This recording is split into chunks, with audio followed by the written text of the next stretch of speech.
Orang Kudus.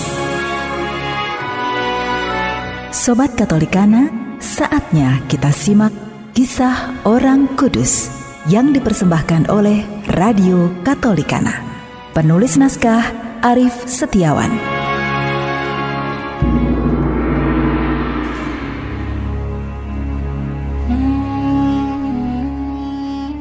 Saudara-saudari, hari ini kita akan mengikuti perjalanan Santo Anselmus dari Luka.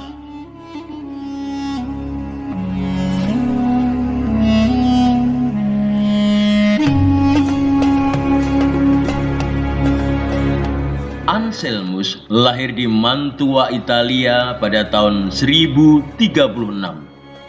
Kisah masa mudanya memang tidak banyak diketahui. Namun di masa tuanya, seluruh kehidupan Anselmus diabdikan kepada kepentingan gereja dan penyebaran iman. Anselmus yang dikenal sebagai keponakan Paus Alexander yang kedua ini menjadi pembantu terdekat Paus Gregorius yang ketujuh, terutama dalam kampanye penyelesaian semua masalah dan keonaran di kalangan imam-imam. Pada tahun 1073, Paus Gregorius yang ketujuh menunjuk Anselmus sebagai uskup dioses Luka, dan ia ditahbiskan oleh Paus Gregorius yang ketujuh pada tanggal 23 Oktober 1074.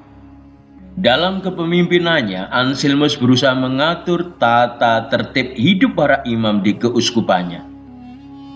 Namun usahanya tidak disambut baik oleh para imam karena aturan-aturan ciptaannya dirasa terlalu keras.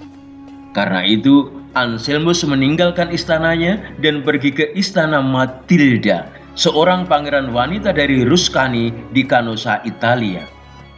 Selama berada di sana, Anselmus menjadi pembimbing rohani dan penasihat politik bagi Matilda. Kata Paus, "Hai Anselmus, melihat pengetahuan dan kemampuanmu yang luas dan mendalam tentang hukum kanonik, maka aku, Sri Paus Gregorius ketujuh ini, menugaskanmu untuk menyusun sebuah risalah guna melawan praktek pentahbisan kaum awam dan mengumpulkan kanon-kanon tempo dulu yang menghukum praktek ini serta praktek-praktek lainnya yang tidak sah."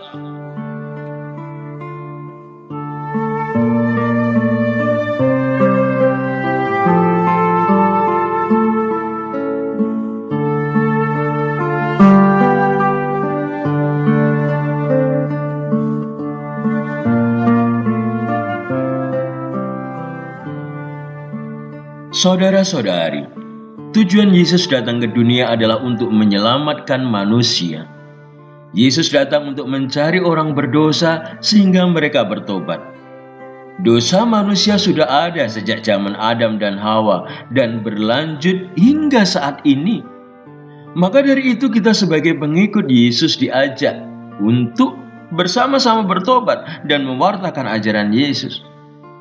Kita harus menyadarkan orang-orang di sekitar kita bahwa Yesus mengajak kita untuk ikut memasuki kerajaannya. Kita pasti menyadari bahwa dalam kehidupan ini ada yang benar dan ada yang salah.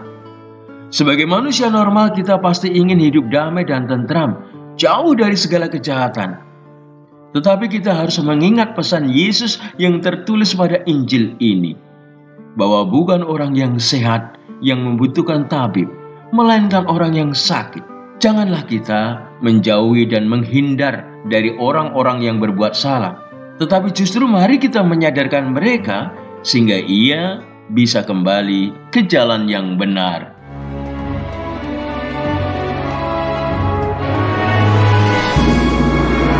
Demikian kisah orang kudus hari ini. Kisah orang kudus dapat Anda simak di Radio Katolikana setiap hari pukul 12 waktu Indonesia Barat dan pukul 19 waktu Indonesia Barat. Sampai jumpa di kisah orang kudus selanjutnya.